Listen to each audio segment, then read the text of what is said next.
राधे राधे प्यारे भक्तों, शाम सदाशिव चैनल में आप सभी का स्वागत है। आज हम आपके लिए लेकर आए हैं मोक्षदा एकादशी महात्म्य। तो आइए सुनते हैं। श्री युधिष्ठिर बोले कि हे भगवान, श्री कृष्ण आप सबको सुख देने वाले हैं और जगत के पति हैं, इसीलिए मैं आपको नमस्कार करता हूँ। कृपा कर मेरे एक शयन को दूर कीजिए। मार्गशीर्ष माह के शुक्ल पक्ष की एकादशी का नाम क्या है? उस दिन कौन से देवता की पूजा की जाती है और उसकी विधि क्या है? हे भगवान, मेरे इस प्रश्नों का उत्तर देकर मेरे संदेह को दूर कीजिए। भगवान श्री कृष्ण बोले, हे राजन, आपने अत्यंत उत्तम प्रश्न किया है। आप ध्यान पूर्वक सुनिए। मार्गशीर्ष माह के शुक्ल पक्ष की एकादशी मोक्षदा के नाम से प्रसिद्ध है। इस दिन श्री दामोदर भगवान की पूजा धूप दीप निवेद आदि से भक्ति पूर्वक करनी चाहिए। अब मैं एक पुराणों की कथा कहता हूँ। इस एकादशी व्रत के प्रभाव से नरक में गए हुए माता पिता पुत्र आदि को भी स्वर्ग की प्राप्ति होती है। आप इसे ध्यान पूर्वक सुनिए।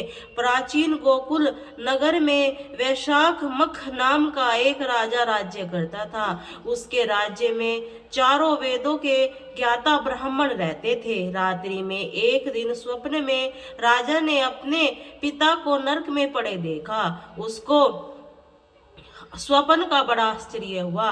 प्रातः काल होते ही वह ब्राह्मणों के सामने अपनी सब स्वप्न कथा कहने लगे। ब्राह्मणों, रात्रि में स्वप्न में मैंने अपने पिता को नरक में पड़े देखा। उन्होंने मुझसे कहा है कि हे पुत्र, अब मैं नरक भोग रहा हूँ, मेरी यहाँ से मुक्ति करो। अब मैं क्या करूँ, कहाँ जाऊँ? इस दुख के कारण मेरे शरीर तप रहा है। आप लोग मुझे किसी प्रकार तप दान आदि को बतावें, जिससे मुझको मुक्ति प्राप्त हो। उस उत्तम पुत्र का जीना व्यर्थ है जो अपने पिता का उद्धार न करे।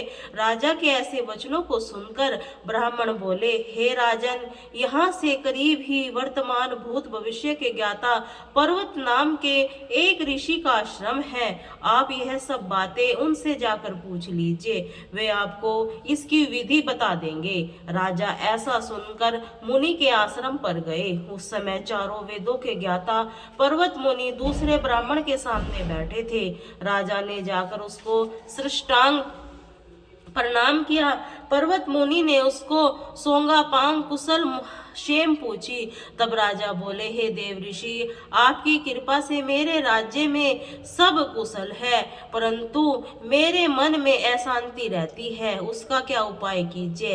ऐसा सुनकर पर्वत मुनि ने एक मूर्छित के लिए नेत्र बंद कर दिए और भूत भविष्य को विचारने लगे। फिर बोले, हे राजन, मैंने योग बल के द्वारा तुम्हारे पिता को समस्त कुकर्मों का ज्ञान प्राप्त किया है। उन्होंने पूर्व जन्म में कामांतुर होकर सोच से कहने लगे, एक स्त्री को ऋतु दान मांगने पर भी नहीं दिया। उसी पाप कर्म के फल से तुम्हारे पिता को नरक में जाना पड़ा। तब राजा बोला, हे भगवान, मेरे पिताजी के उद्धार हेतु आप कोई उपाय बतलाइए। तब पर्वत मुनि बोले, हे राजन, मार्गशीर्ष माह में शुक्ल पक्ष में जो एकादशी होती है, उस एकादशी को आप उपवास करें और उस उपवास के पुण्य को अपने पिता हेतु संकल्प छोड़ दे। उस एकादशी के पुण्य के प्रभाव से अवश्य ही पर्वत मुनि के वचनों को सुनकर राजा अपने महल को आया और कुटुंब सहित मोक्षदा एकादशी का उपवास किया। उस उपवास के पुण्य को राजा ने अपने पिता के संकल्प छोड़ दिया। उस पुण्य के प्रभाव से राजा ने पिता की मुक्ति मिली और स्वर्ग में जाते हुए वे अपने पुत्र से बोले, हे पुत्र, तेरा कल्याण हो। ऐसा कहकर वे स्वर्ग को चले गए। मार्गशीर्ष माह में शुक्ल पक्ष की मोक्षदा एकादशी जो व्रत करते हैं, उसके समस्त पाप नष्ट हो जाते हैं, अंत में स्वर्ग लोक को जाते हैं। इस व्रत को बढ़कर मोक्ष देने वाला दूसरा कोई भी व्रत नहीं है। इस कथा को सुनने व पढ़ने से वाजपेयी यज्ञ का फल मिलता है। यह कथा पिता के प्रति भक्ति और दूसरों को पुण्य अर्पित करने की अनुपम गाथा है। इस एकादशी का व्रत केवल व्रत करने वाले प्राणी का ही बल्कि उसके पितरों का भी भला करता है। अपने किसी सगे सहोदर मित्र बंधु को भी इस व्रत का फल अर्पण करने से उसके भी पापों के कलेशों का नाश हो जाता है।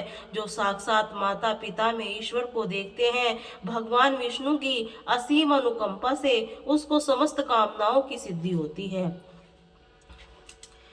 ओम जय काशी माता मैया, जय काशी माता। विष्णु पूजा व्रत को धारण कर शक्ति मुक्ति पाता।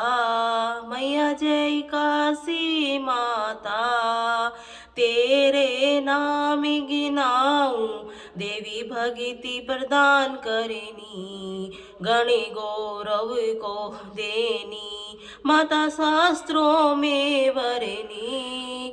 ओम जय काशी माता, माघ ऋषि के कर्षण पक्ष की सफेला नामक है। शुक्ल पक्ष में हो ये पुत्रा आनंद अधिक रहे। ओम जय काशी माता, नावे पठतिला माघे मास में कृष्ण पक्ष आवे, शुक्ल पक्ष में जया कहावे, विजय सदा पावे।